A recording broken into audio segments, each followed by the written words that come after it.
Hey everyone, you're watching Tamit Saleh's Tennis Forum, and in this video we are going to be looking at the semi-finals. We have our four men, as well as looking at the recap from the quarterfinals, and have we had some amazing matches, especially the first one between Dominic Thiem and Diego Schwartzman. As always, if you haven't already, please do hit that subscribe button as we near the 2,500 subscriber mark, and let's set a target for this video of 150 likes. Let's see if we can hit that. That would be amazing. But yeah, without further ado, let's go straight into the quarterfinals, and we'll begin with the first one, an epic 5 hours 8-minute match between Diego Schwartzman and Dominic Thiem. Thiem, of course, had that thriller against Gaston in the previous round, which also lasted 5 hours. So coming into the match, I actually could see Schwartzman defeating Thiem, so not really too much of a shock there. But wow, what an amazing match. I'll quickly run through the scoreline. It was 7-6, 5-7,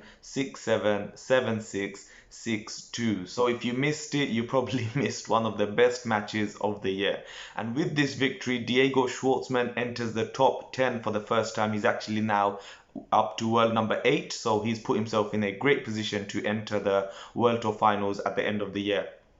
The match itself was a thriller. Schwartzman actually had opportunities in both the second and third sets. He was 2 points away from winning the second set, and actually had a set point in the third before going on to lose. And at that point, it did seem like Dominic Thiem would win, because he was 2-1 up, and you just thought that that set point and being so close to winning those 2 sets would play on Schwartzman's mind. But credit to him, he kept fighting on. In the fourth set, while serving at 5-4, he was 40 love up, so 3 consecutive set points, and one of the short of the tournaments from Dominic Thiem to save one of those set points.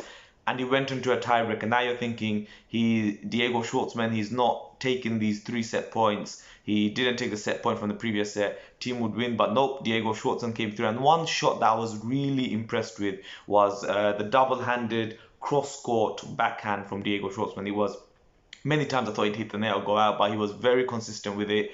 And, as always, Diego Schwartzman not the tallest of players, so, we were expecting a lot of long rallies in the match. Both Thiem and Schwartzman both love the ground strokes, and there was a fun fact. They hit I believe 100 rallies over 9 shots, which is more than John Isner has in his entire career. So I had a little chuckle to myself when I came across that little stat. By the end of the match, you could see that Thiem's leg had gone. He had played that marathon against Gaston, and then playing this marathon. So even if he had won, I think he wouldn't have had much in the tank left for Rafa. But Diego Schwartzman, very, very well deserved, and he's backed his performance in Rome, and he will play Rafa Nadal, who beat Jannik Sinner in what was the latest ever finish in Roland Garros history. No surprises, because they do have the roof now, but it finished at 1:25 a.m. local time. That's crazy. The scoreline 7-6, 6-4, 6-1. So for the first 2 sets, Jannik Sinner was competitive.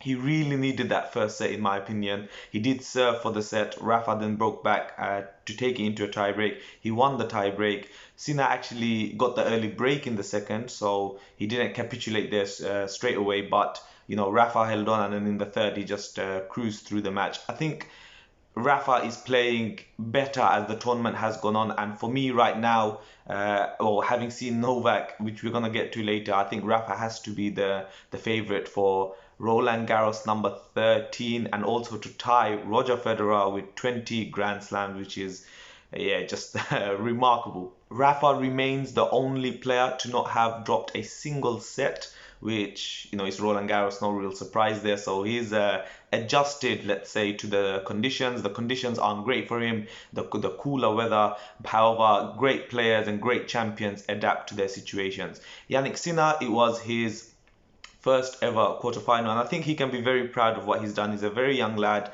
I'm sure he will make many more quarterfinals, semifinals, finals. I'm sure he'll be a Grand Slam champion one day as well.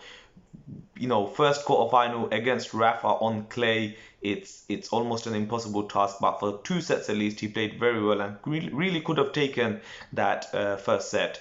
With the run he's had in Paris, Jannik Sinner enters the top 50. He's now world number 46. And a little stat that I came across was, so Rafa Nadal has played 14 quarterfinals in Roland Garros. He's won 11 of them in straight sets, and in 7 of those 11 straight set victories, he wasn't taken to any tie breaks. So, that's another little, let's say, small feather in Yannick Sinner's hat. Rafa Nadal, for me, is playing very aggressive. I've not seen him play so aggressive, and yeah, massive chances there. He's gonna face Schwartzman in the semi-finals, which we're gonna come to in a bit later. Let's go on to the third semi-final. Now, this one I actually did not watch. I watched a bit of it, and then I watched some highlights, but Tsitsipas is looking very good. He had a slow start to the tournament, losing the first 2 sets in the opening round, came back to winning 5, and then you're thinking, is he going to go that far? But wow, has he improved as the tournament goes on. He's defeated Andrei Rublev 7-5, 6-2, 6-3, so fairly comfortable. And of course, it is revenge for the Hamburg final they played a couple last week, a couple of weeks ago. Rublev actually served for the first set, so it could have been different. However, Tsitsipas reeled off 4 games in a row to take it, and it was actually the first time Tsitsipas has won the first set against Rublev ever. And so Stefanos reaches his second Grand Slam semi-final. His first came in 2019 Australian Open, where he lost to Rafa Nadal.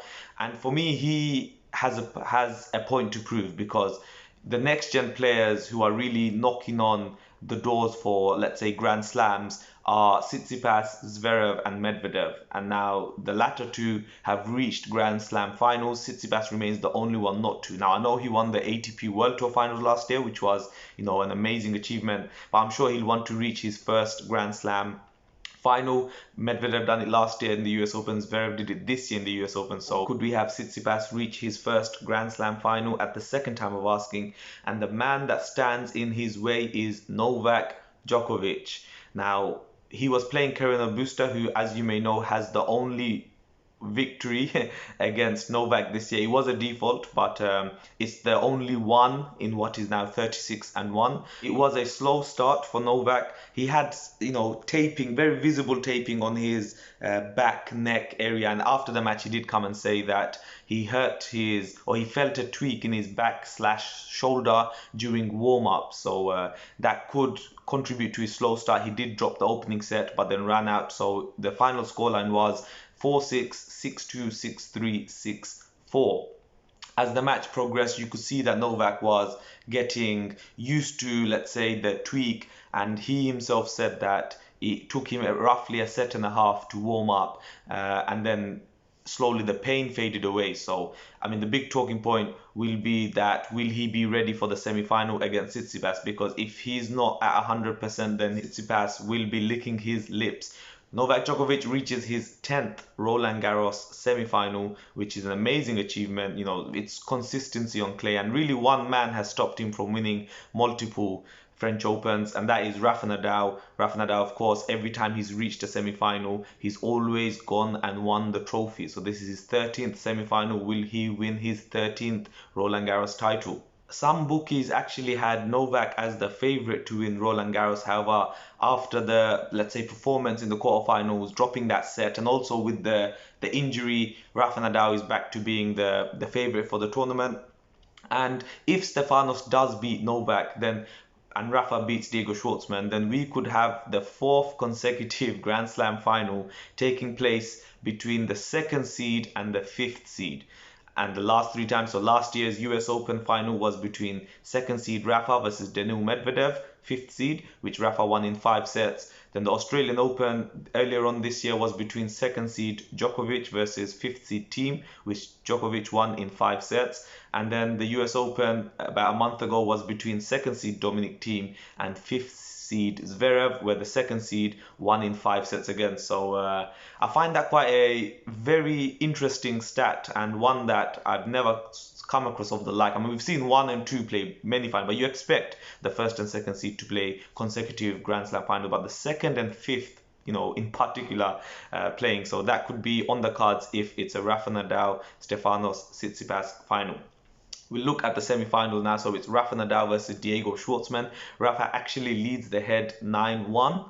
However, Schwartzman, as it's very well known, won the last meeting between the two, which was on clay about a couple of weeks ago in Rome. It was Schwartzman's first ever victory against Rafa Nadal, and he done it in straight sets. Now remember that stat I said about Rafa earlier on, where he's won 11 of his 14 quarterfinals in straight sets? Well, one of them wasn't against Diego Schwartzman. They met in the 2018 Roland Garros quarterfinals, where Rafa actually lost the first set to Schwartzman, but then came back and won it in 4. They actually played twice that year in Grand Slams. They also played the US Open in 2018, where Rafa once again was victorious in 4 sets. Now, for me, looking into this match, you have to have Rafa as the favorite, regardless of what may have happened in Rome. I think Diego Schwartzman, he's played that 5-hour marathon. Now, I know he has an extra day rest, like Rafa. So they played on Tuesday and they're next going to play on Friday. But is it enough for him to, get back to full fitness? It's going to be tough. It's going to be tough. Having played a 5-hour match against him, he must have taken a lot out of him. It's his first Grand Slam semi-final. So, I do think it's not going to be a walk in the park. I can definitely see Schwartzman taking at least 1 set of Rafa. I can see the match going to 4 sets. However, Rafa Nadal at the Philippe Chatrier court is just a completely different animal. And he'll be, for me, more motivated, having seen Novak, suffering, struggling as well. So I think Rafa will win this in 4 sets. That's my prediction. However, Schwartzman, no disrespect to him, he's had a great tournament. He's had a great clay season, and I wouldn't be very surprised or shocked if he did pull it out of the bag against Rafa. However, for me, Rafa Nadal, he makes that final. That's my prediction. In the second semi-final, Novak Djokovic versus Stefanos Tsitsipas.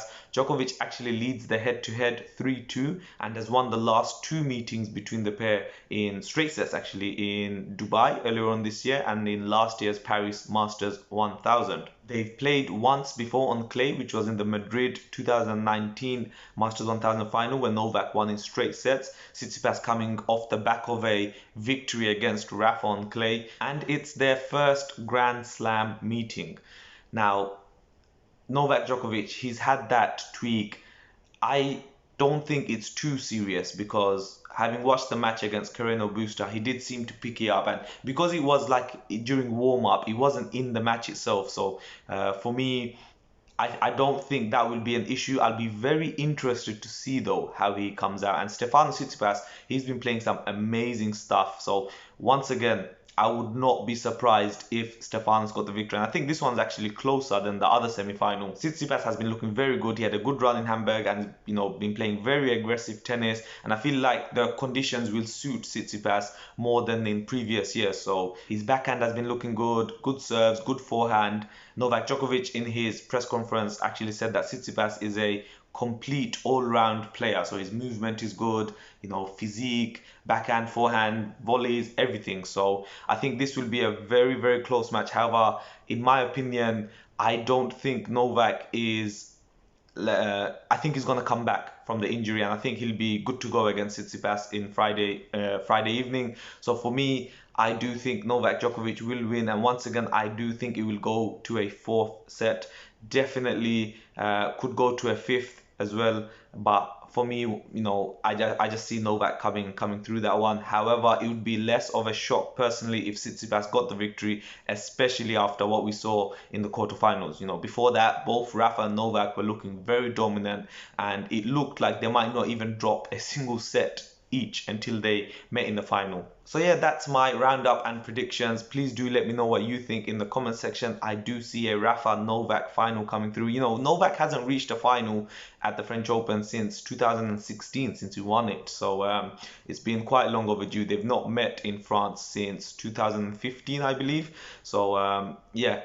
However, if we did have a Schwartzman and Tsitsipas final, I wouldn't be overly shocked as well. I'd be shocked, but not overly shocked. But yeah, please do let me know what you think. Once again, thank you to everyone that subscribed. However, around 40% of my watch time is still from non-subscribers. So, if you're watching this and you haven't subscribed, you've come all this way, help the channel out. I'm going to show up on your YouTube homepage as often as I already do. So, So yeah, and always lovely to hear your thoughts and opinions. Really love the discussions that take place on the channel. And yeah, let's see what the semi-finals bring, and I will be bringing a final preview. And next week after the final, we will have another special guest on the channel to talk through it. So I'm very excited. I'm sure you guys will love it too. But yeah, take care and enjoy the rest of the French Open. See you in a couple of days.